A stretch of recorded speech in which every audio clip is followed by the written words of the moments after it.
welcome back. This is episode 176 of Herpetological Highlights.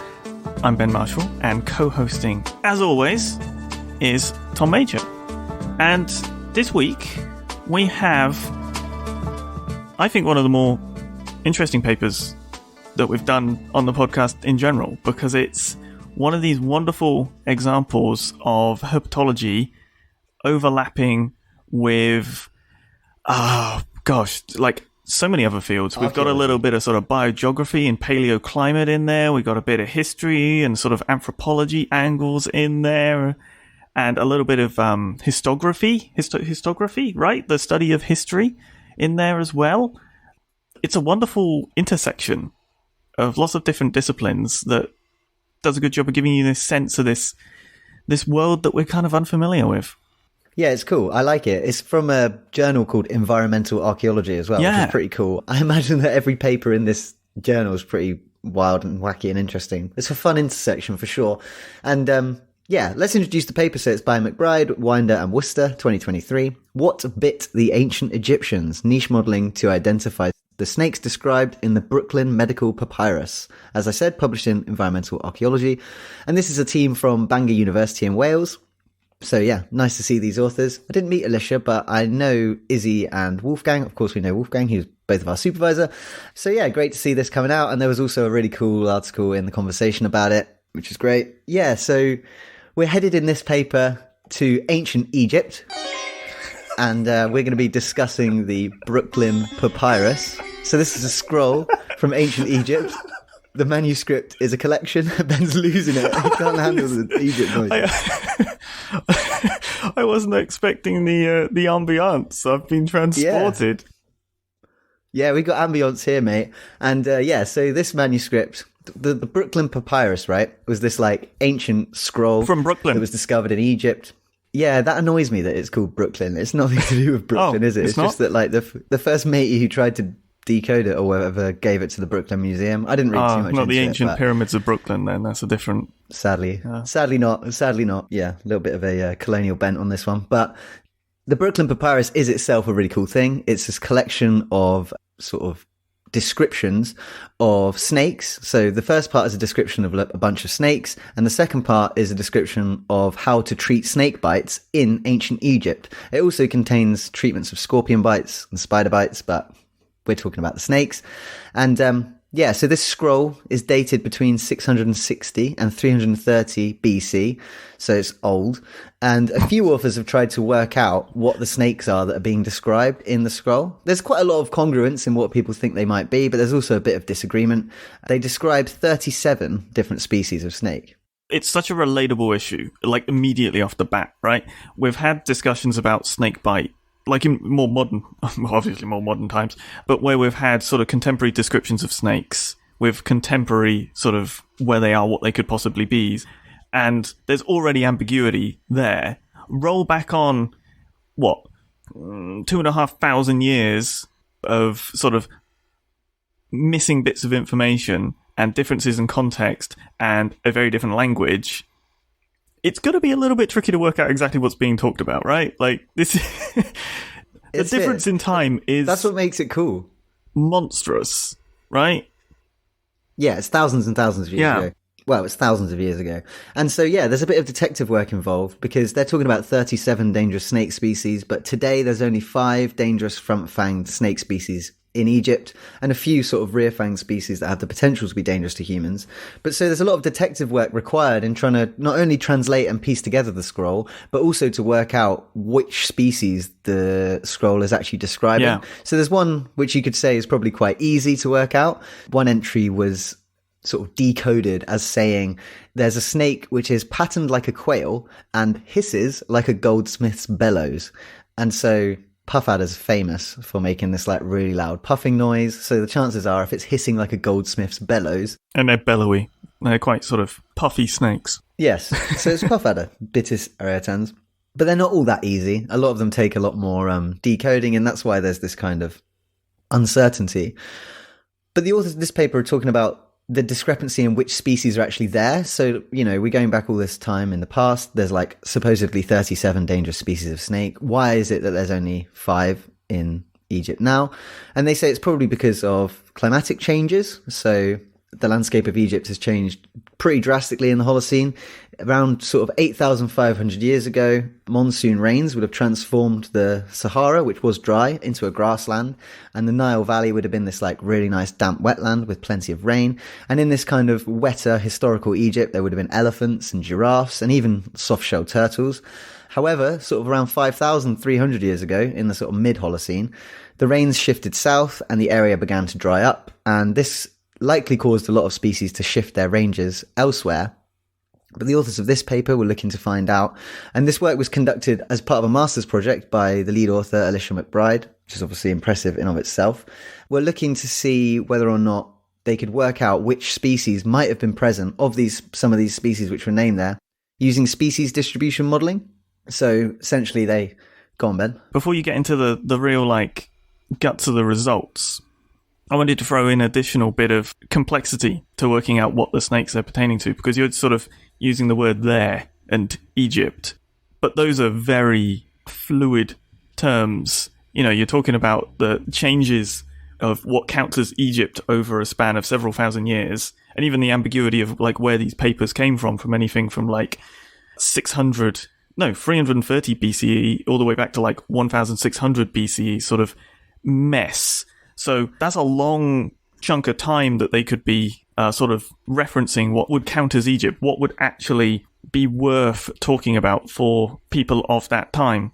Egypt is going to be spanning across bits of North Africa at different times, way further south than it is currently, way farther east than it is currently, and even, I think it's sort of important to remember that borders and sort of nation-state stuff that we have now is not consistent throughout history, right? So you've got this potentially more fluid edges of what would count as Egypt as well.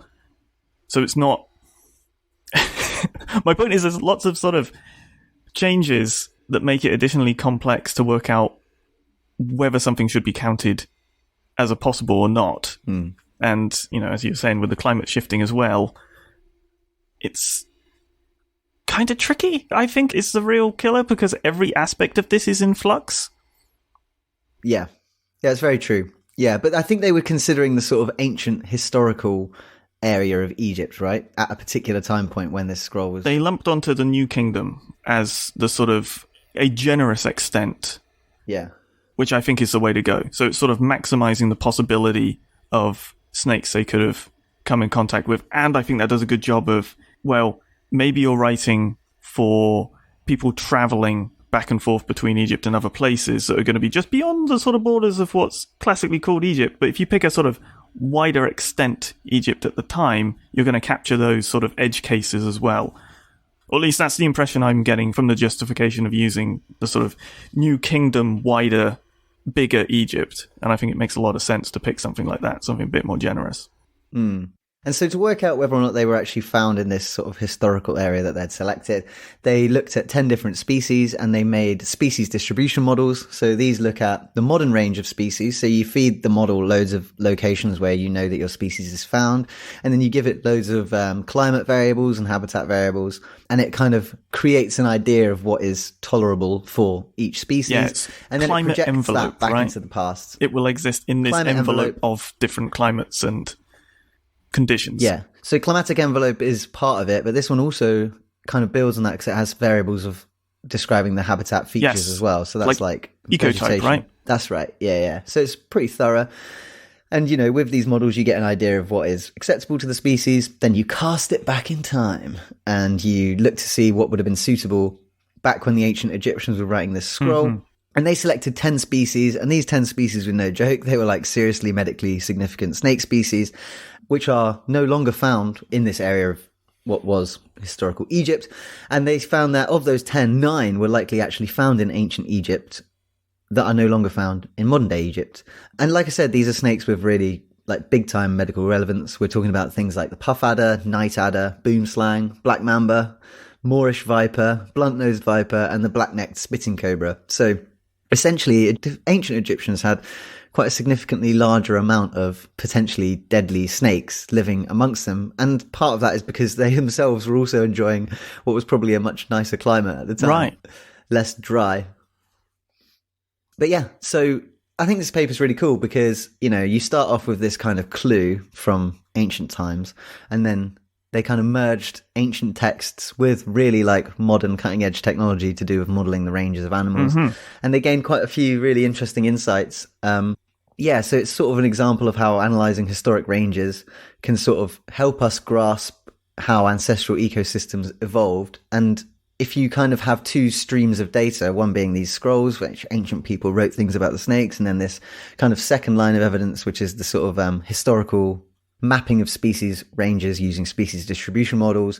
Between those two, if you have those two kind of congruent lines of data that are giving you the same answer, you can sort of infer what was back there with quite a lot of accuracy, which is really cool. It enhances our understanding of biogeography, but also how sort of human-wildlife interactions would have occurred with our ancestors, which is interesting. Yeah, I think it does come with this sort of big chunk of uncertainty with it, right? Because of the layers of uncertainty as you're building these models. Because you're using opportunistically collected occurrence data. You know, this is stuff from like iNaturalist, bits of literature of studies being done in certain spots, or interesting natural history observations that may have been sort of made and published. So you've got a little bit of like funny sampling, because like some of these species are much better sampled in terms of where they occur than others.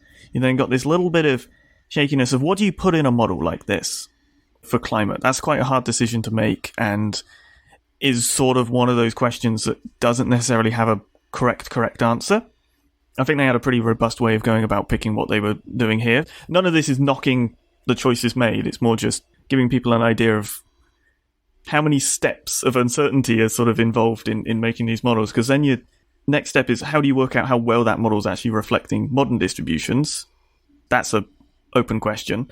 Then you're working into the hindcasting. So you're taking this and applying it to the climatic variables that have been inferred from either, some sort of other record, some sort of proxy, some sort of climatic model itself, and seeing how the snakes of your model map onto that climate model, and then running forwards with that. There's a lot of steps for uncertainty, but I think the fact that these sort of tally up with the historic records, and it's, I don't know, it feels very satisfying, this, because it's an exploration at the end of the day. It's an exploration into what these historical records could be talking to, and that it's opening up possibilities as opposed to confirming that these were the snakes talked about, and I think that that's really endlessly fascinating. But I could see this whole thing being done again with slightly different like climatic variables, and it's sort of giving a bit of a shift, and the specifics would change in terms of, maybe that snake didn't quite make it there, but the phenomenal answers I think are going to be pretty damn close to this. Yeah, I want to read more environmental archaeology papers. I might have to set up a Google alert for reptile or something every time this journal publishes something to do with reptiles. We need to be on it. Yeah. But yeah, really cool. Fun to read about ancient Egypt as well. And ancient Egyptians. Basically ancient Egyptian herpetologists, right? In some regards. Yeah, exactly. Yeah. Finding snakes. Yeah. Recording what they're looking like, recording sort of symptoms and potential solutions for snakebite. It is already a marrying of herpetology and like medical science of the time, which is fascinating, right? Yeah, it is cool. And the pictures of the scroll itself, it's a really awesome thing. It's beautiful. The handwriting's cool. All right, well, shall we move on? We're moving a little bit further south. We're staying in Africa for our Species of the Bi-Week.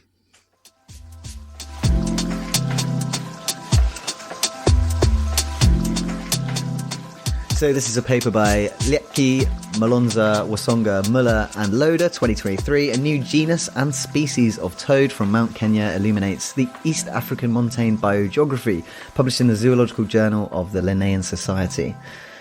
So yeah, Mount Kenya. We're in Kenya, East Africa. I've been to this mountain, Ben. Oh yeah? Although, seen these frogs? Back in 2014. I didn't see a single amphibian, mate. I saw a few chameleons, which was pretty sweet. That's more what I was after. I was on a big chameleon flex at that time. Yeah, which was pretty cool. We saw some von Honel's chameleons. Didn't see any of the like crazy top of the mountain endemic ones that live in the heather and just like survive sub-zero temperatures and are really small and spiky looking. But we saw yeah, we saw some cool chameleons. But the mountain itself, Mount Kenya, is part of the East African Rift Mountains, some of which are very old. So some of them can be over 25 million years old, such as the Ethiopian highlands and other parts of Kenya. But others are relatively young. So Mount Kenya is only thought to be about 3 million years old.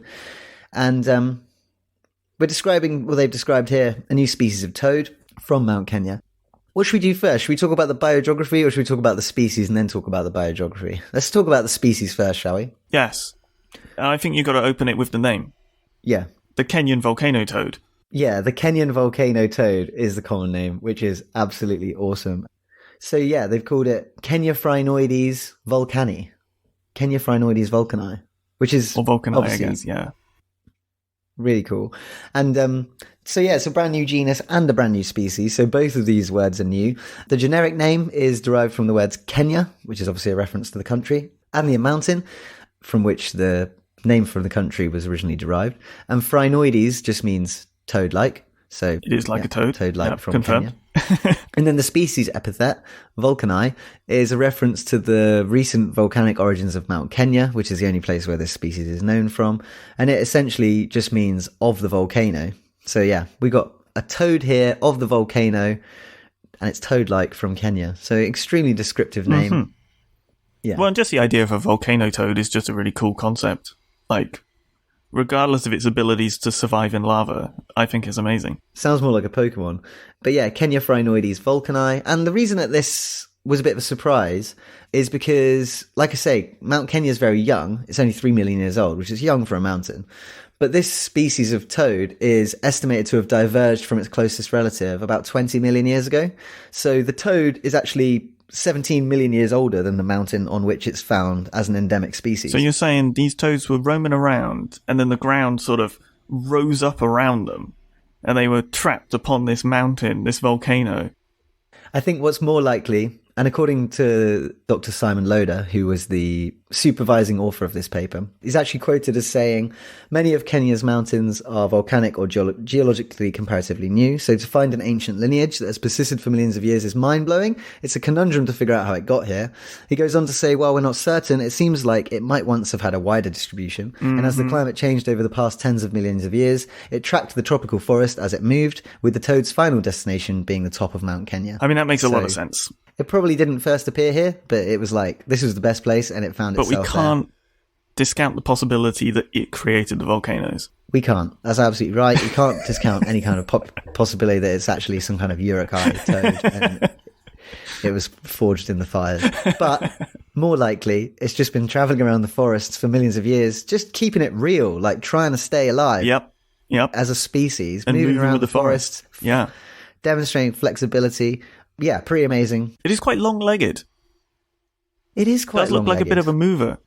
It does look a mover. They've got both pictures and drawings in this paper, which is quite nice. But it's sort of a mottled green toad, quite bumpy. But yeah, long limbs, big, strong, powerful forelimbs as well.